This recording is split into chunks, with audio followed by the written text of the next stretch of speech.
السلام عليكم ورحمة الله وبركاته. أسعد الله مساءكم بكل خير. نرحب بكم. نبدأ معكم إن شاء الله درس خفيف ولطيف على مايكروسوفت أوفيس برنامج الإكسل. ودرسنا اليوم حيكون عن الإكمال التلقائي، ويقصد به بعض القوائم الموجودة في مايكروسوفت إكسل،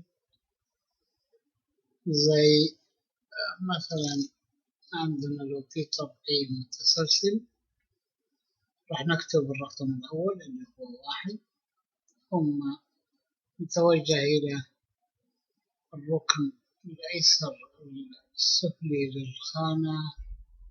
للخلية، نضع المؤشر عليه يظهر لنا علامة الزائد، نضغط ثم نسحب فيقوم بنسخ جميع الخلايا بنفس القيمة العلوية.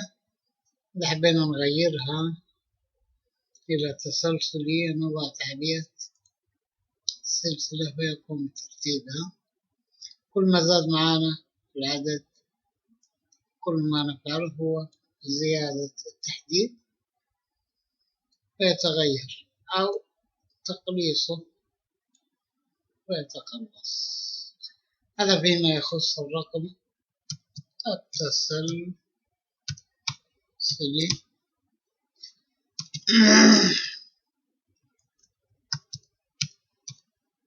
التسلسلي.